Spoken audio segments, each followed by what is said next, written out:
Bonjour à tous, je vous emmène sur un autre petit emplacement. C'est un emplacement que je teste cette année, donc c'est pour ça qu'il n'y a que 4 ruches ici. J'ai volontairement placé ces ruches en bordure de forêt, donc plutôt à l'ombre, quand même orienté plein est. Simplement parce que je trouve que l'été, les colonies souffrent énormément de la chaleur. Effectivement, je me suis dit, tiens, si je les plaçais plutôt à l'ombre pour l'été. Alors certes, au printemps, elles ont moins de soleil, comme on le voit ici, mais on voit quand même qu'il y a une belle activité au niveau des ruches. Alors peut-être que l'activité serait plus forte si les ruches étaient en plein soleil. Mais voilà, j'ai envie d'expérimenter donc des ruches qui seraient plutôt placées en forêt. Voilà, là il y a un cas un peu spécial, vous voyez, la reine elle est là. Sauf que la reine là, elle fait du mal. Il y a une toute petite population, il y a du couvain donc de mâles. Donc ça veut dire quoi? Ça veut dire que c'est une reine qui n'a pas été fécondée à l'automne.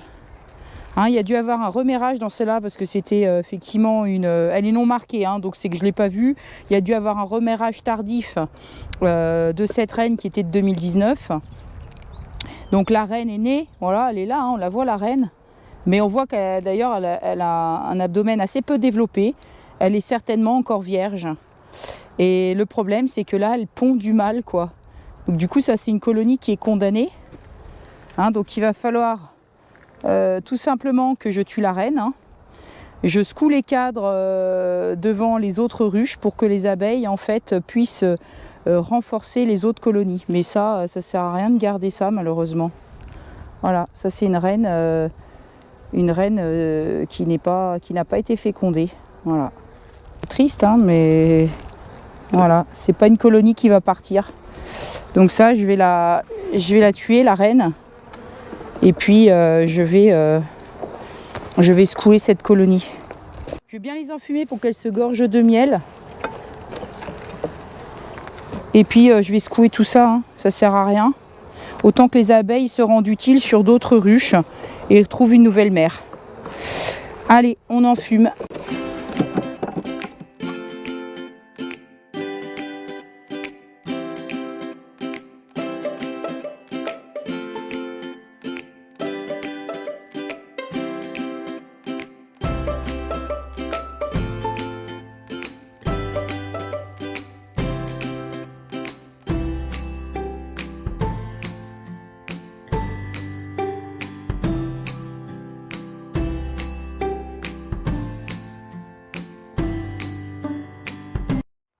Alors là-dedans, qu'est-ce qu'on garde? On pourrait se poser la question, est-ce que je garde un cadre comme ça? C'est vraiment moche, il y a du couvain de mâle où il faudra arracher ce morceau de cire pour qu'elle reparte et rebâtisse, mais la cire étant un petit peu noire, ça je vais leur donner à lécher. En fait, je vais gratter tout simplement la croûte de miel ici, je vous montre. Voilà, donc je vais simplement venir gratter, voilà ça. Et puis je vais mettre le cadre à piller.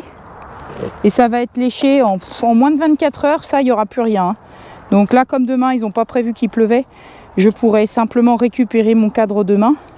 Et ensuite, je fais fondre la cire. Bien sûr, je vais recycler ce cadre. Voilà. On pourrait aussi le donner derrière une partition. Les abeilles de la ruche, du coup, consommeraient ce miel et ça éviterait justement un pillage. Mais bon, cette saison, au printemps, comme elles trouvent pas mal de nectar, les abeilles ne sont pas agressives entre elles quand elles trouvent justement une telle ressource. Il ne faudrait pas faire ça au mois d'août.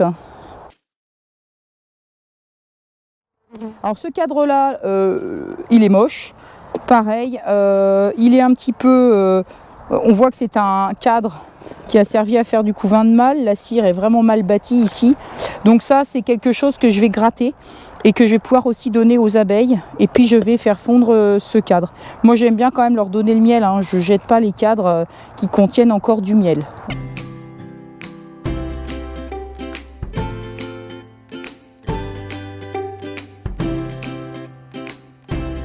De ce cadre, alors ce cadre là lui il a du miel, il a un petit peu de pollen, les alvéoles sont pas encore trop moches, la cire est pas trop noire, donc ça je peux le conserver et c'est un cadre qui me servira du coup pour faire des essaims. Moi je fonctionne par dégraissage des corps, comme je travaille avec des hausses avec grille à reine, je fais des essaims à partir de cadres de couvain ponctionnés sur les ruches les plus fortes Et donc du coup ça c'est assez intéressant quand on crée des essaims, parce que c'est voilà, de la nourriture, du cadre bâti. Donc ça c'est top. Alors vous allez me dire comment je conserve le cadre sachant qu'il y a du pollen ici. Je saupoudre de sucre glace. Et en fait ça assèche le pollen, ça évite qu'il moisisse. Et puis je peux le conserver facilement 1 mois. Alors je ne le mets pas au frigo ni au congélateur, hein. Je mets ça simplement dans un corps de ruche sain, fermé, pour éviter que la fausse teigne bien sûr s'y développe.